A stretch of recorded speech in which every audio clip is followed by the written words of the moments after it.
Hello everyone, and welcome to this event on push and pull application. My name is Marco Cerbai, and I am a member of the EPM International Ergonomic School from Italy. In this event, we will talk about news and updates about the push and pull risk assessment. We talk about practical techniques, criteria, and simple tools for measuring and interpreting detected force using digital versus traditional analog dynamometers. Let's go to the explanation. We talk about force measurements, measures interpretation, some example about path measurements, data consistency, and the multitask analysis. Force measurement.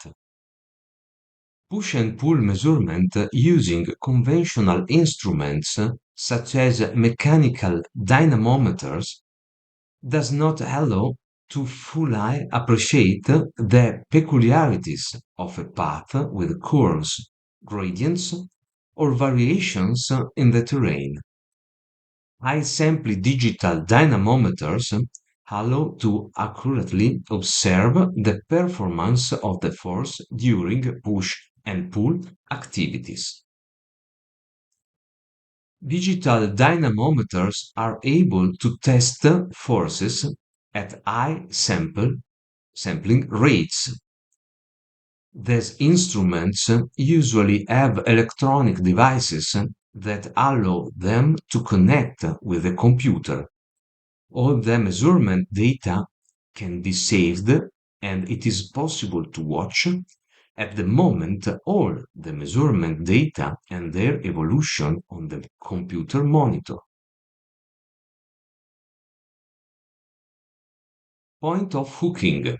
Observe the task to identify the point of application of the force or the point of grip.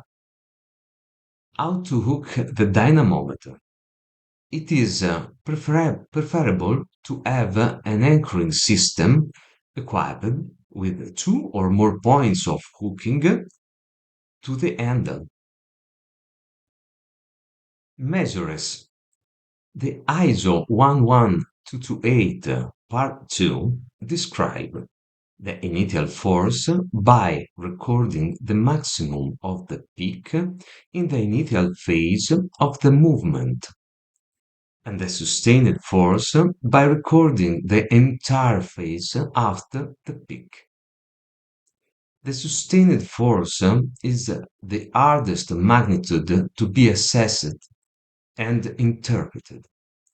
This force can be very variable depending on the floor, ground conditions, the kind of ground, the kind of wheel, etc.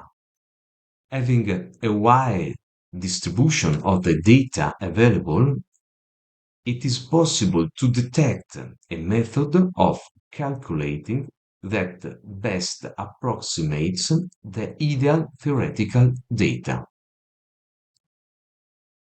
With the observational method, it will be possible to identify several values all around the theoretical measurement.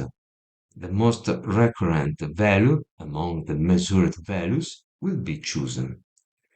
It is important to note that the measurements made in this way represent a subjective value that depends on the skills and the experience of the evaluator.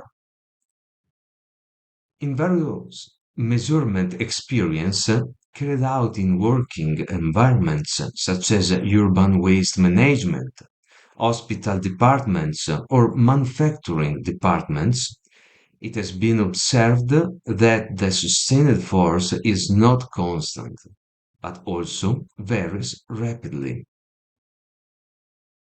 If there are curves, change in the trajectory, or stops and restart in the path, it may be possible to observe different trends in the wall measurement. Case 1. The different parts of the recorded route are congruent. It could be correct to consider any changes in the trend as the same path, considering the same initial force and the same sustained force, but increasing the frequency of the push and pull activity. Case 2. The different parts of the recorded route are not congruent. In this case, it could be correct to consider any changes in the trend as a new push and pull task using the multitask analysis.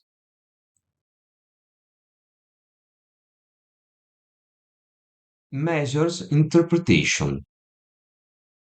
The sustained force is the hardest magnitude to be assessed and interpreted. With the statistical method, the theoretical value is included in a range of values that can be potentially all represent the sustained force, the maximum or the minimum value, the average value, or any percentile.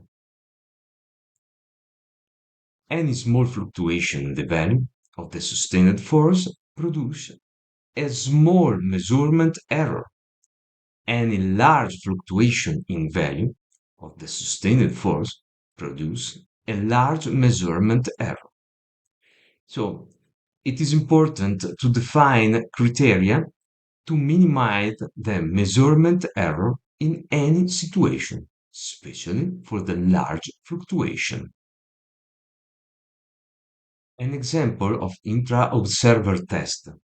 In studies with more than 600 measurements made comparing for each test, the values defined by the direct observation of the display, mechanical observer data, and the value recorded digitally, digital data.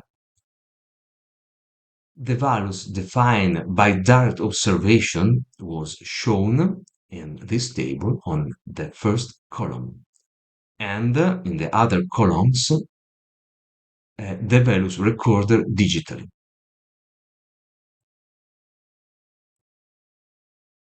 Measures recorded using high sample dynamometers were processing using statistical method. For example, the percentile, or in this case, the 75th percentile. Comparison between the observed value and every calculated percentile and the differential between the observed measurement and each calculated percentile. For the 75th percentile, the 74.3% of the calculated values approximate the observed value with an error of less than 1 kilogram.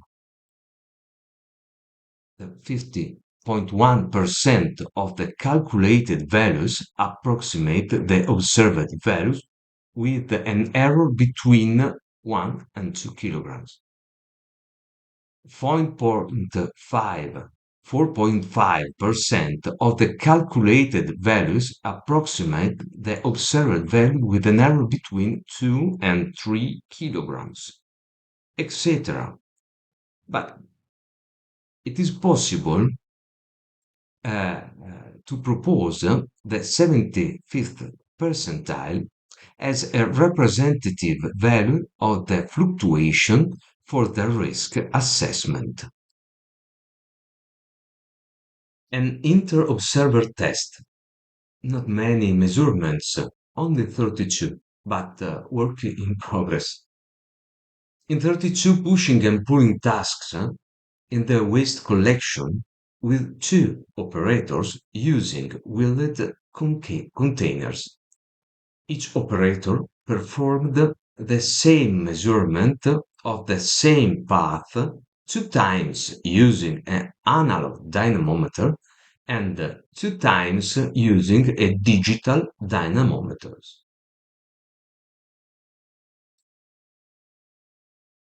In the graph relating to the analog dynamometer on the left of the screen, it is possible to see a poor reproducibility of the test. For the other graph on the right, relative to the digital dynamometer, it is possible to see a good association of the combined data. Borg scale. A comparison between the measurement obtained using a digital dynamometer and the subjective evaluation of the intensity of the perceived force using the Borg scale.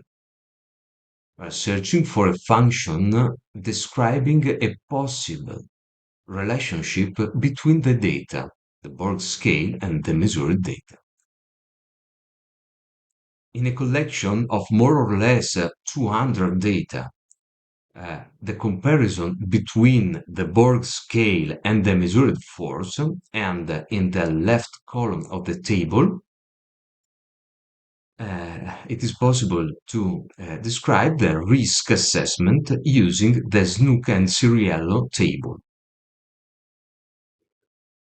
The association between the dependent variable and the independent variable is very high. There is a close correlation between the subjective evaluation of the perceived effort in relation to the force applied in the pushing and pulling action and the measurement of force in kilogram obtained with the dynamometer. Path measurements. It is possible to describe a theoretical distribution of the force using an initial phase. The car starts moving by applying force. The force increases up to a maximum point defined as the initial force. A second phase, the car has reached the cruising speed. The force remains approximately constant. It is the sustained force. In a real case, using a cart on an asphalt pavement, the initial phase is not difficult to determine the initial force. It could be the maximum of the initial phase. In the second phase, it is more difficult to determine the sustained force. The sustained force is between a minimum and a maximum value. In case of large fluctuations in the measurements, it could be difficult to determine the sustained force. It is necessary to carry out a qualitative analysis before proceeding with the calculation. Data consistency. A qualitative analysis. Several path measurements are recommended and, subsequently, the collected data can be analyzed. First of all, it is recommended a qualitative analysis of curves aligned on the graph. The observation of the curves aligned on the graph allows us to observe any errors in the measurements or curve that are very different from the others. It is important to ignore these curves and keep only consistent curves in the analysis. In the example, the blue graphics has been deleted. In the other example, the blue and the yellow graphics have been deleted.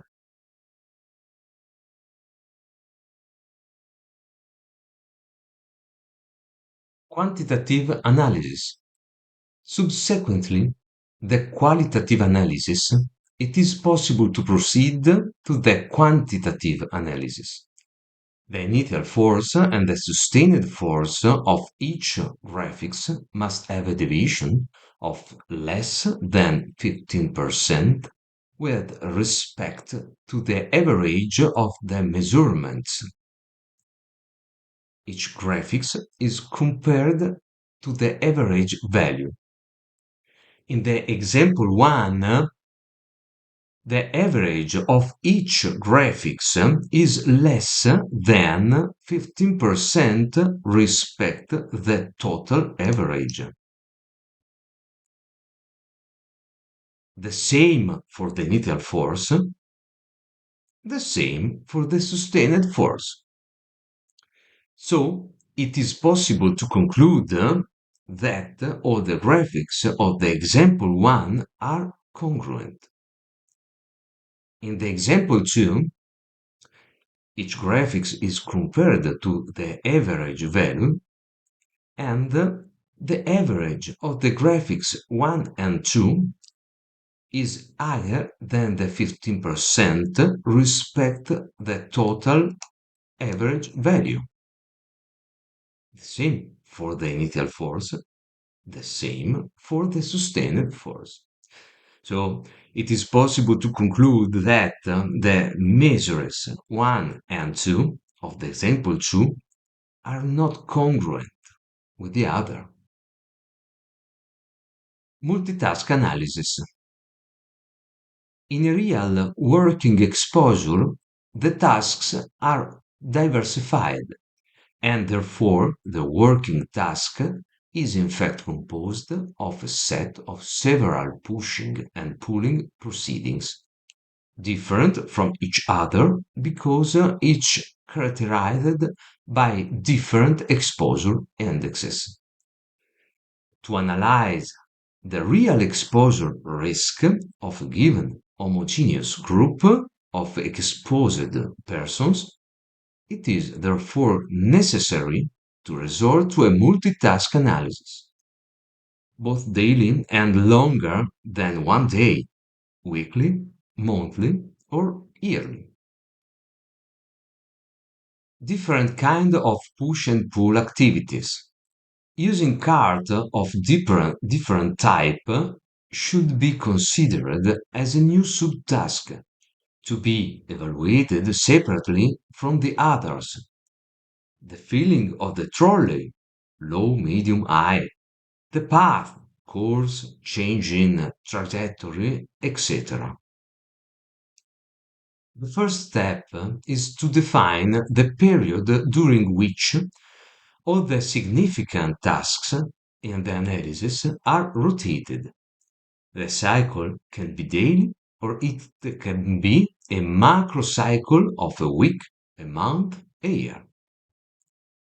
The focus of the analysis is the exposure of workers to a set of conditions determined by the tasks they are assigned to perform. It is necessary to identify which workers who constitute an homogeneous group in terms of exposure need to be examined. The homogeneous group of workers is the group that performs the same tasks in the same workplace and for similar duration or time patterns during the selected period. It is better to have a complete list of all the manual tasks performed before attributing these tasks to one or more homogeneous group of workers. Subsequently, will be necessary to assign each subtask with push and pull action to each homogeneous group. For each homogeneous group, the exposure calculation is carried out applying the percentage of occurrence of each subtask. It is also possible to obtain an estimate of the minutes dedicated in the shift to each subtask. It's possible to use the multitask general exposure index formula to obtain the index shown in this table, in the end of this table, and to obtain the annual risk indices. Thank you very much for joining this event on push and pull application. Best regards.